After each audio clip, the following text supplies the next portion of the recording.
पूजा plastic, container, मसाला box, tray, जग और strainer. स्वास्थ्य के लिए सुरक्षित टिकाऊ क्वालिटी के साथ पूजा प्लास्टिक आपके किचन का perfect partner.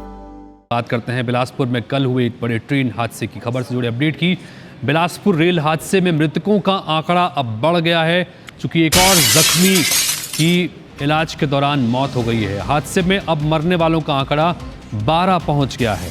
Deputy CM Arun Sao ने ये जानकारी दी, जो कि घायलों से मुलाकात करने के लिए आज बिलासपुर के अस्पताल में पहुंचे हैं। डिप्टी सीएम अरुण साव ने घायलों का हालचाल भी जाना। इसके बाद जानकारी दी कि एक घायल ने इलाज के दौरान दम तोड़ दिया, जिसकी वजह से इस ट्रेन हादसे में मरने वालों का आंकड़ा 12 हो गया है। कल बता दें कि एक मेमू पैसेंजर ट्रेन खड़ी मालगाड़ी से बिलासपुर के पास लाल खदान के पास टकरा गई थी, जिसमें एक भीषण हादसे में 11 लोगों की मौत कल हुई थी। लेकिन आज एक इलाज के दौरान एक और मौत हुई।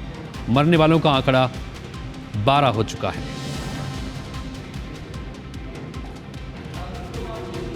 और इस बीच छत्तीसगढ़ के डिप्टी सीएम अरुण साव अस्पताल में जिन घायलों का इलाज चल रहा है, 20 के करीब घायल जो हैं वो अस्पताल में भर्ती हैं, अलग अलग वो अस्पताल में भर्ती हैं। उनसे मुलाकात करने के लिए अरुण साव पहुंचे थे।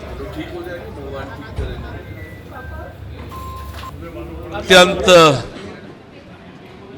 दुखद ट्रेन दुर्घटना हुई है।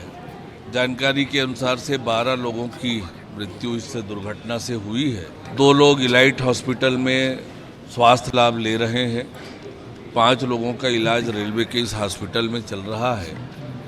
इसी तरह से कुछ लोग सिम्स में हैं और डिस्ट्रिक्ट हॉस्पिटल और अपोलो में इलाज चल रहा है।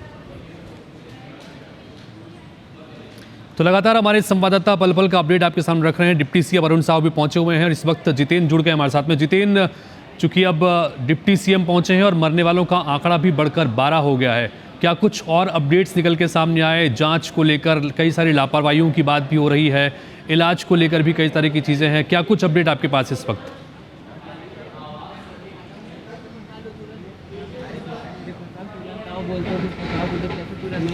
देखिए, जिस तरह से कल हादसा हुआ उसके बाद से लगातार रेस्क्यू ऑपरेशन चला।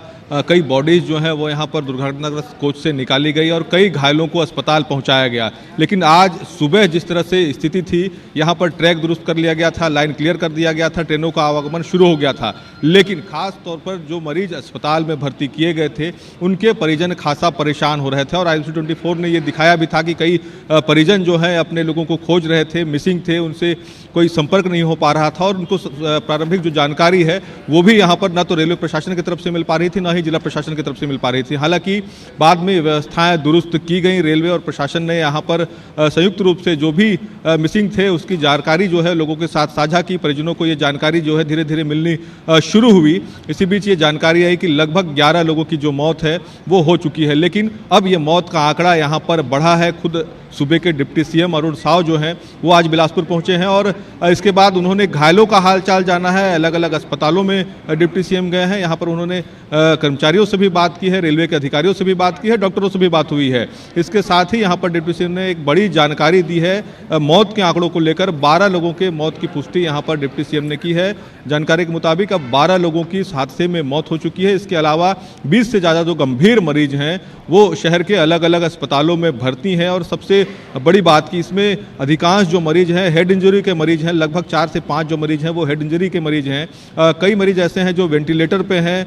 ऐसे में माना जा रहा है कि इनकी भी स्थिति चिंताजनक है। हालांकि खुद सूबे के मुखिया सीएम विष्णुदेव साय भी लगातार इस पर नज़र रखे हुए हैं, अधिकारियों के संपर्क में हैं, वो लगातार बात कर रहे हैं, बेहतर उपचार के निर्देश भी दिए गए हैं। दूसरी तरफ जिस तरह से सहायता राशि की भी घोषणा जो है वो की गई थी, लेकिन अभी तक फिलहाल जो सहायता राशि है वो नहीं मिली है। लिहाजा डिप्टी सीएम ने ये साफ किया है कि जो भी सहायता राशि है वो जल्द से जल्द हताहतों तक पहुँचाई जाएगी। इसके अलावा अगर सबसे महत्वपूर्ण, हाँ बोलिए जितेंद्र, बोलिए। निर्देश दिए गए हैं, जो सीआरएस की टीम है वो जांच करने पहुंच गई है, तो इसकी जांच की जो प्रक्रिया है वो शुरू हो गई है।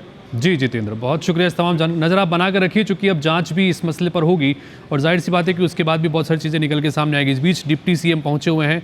मुआवजा राशि जल्द से जल्द पीड़ितों को मिले, इसका उन्होंने आश्वासन भी दिया। अस्पतालों में गए हैं, 20 के करीब इसमें घायल थे, उसमें से 4 से 5 ऐसे घायल हैं जिनकी स्थिति ज़्यादा गंभीर है और उन्हें वेंटिलेटर पर भी कुछ को रखा हुआ है।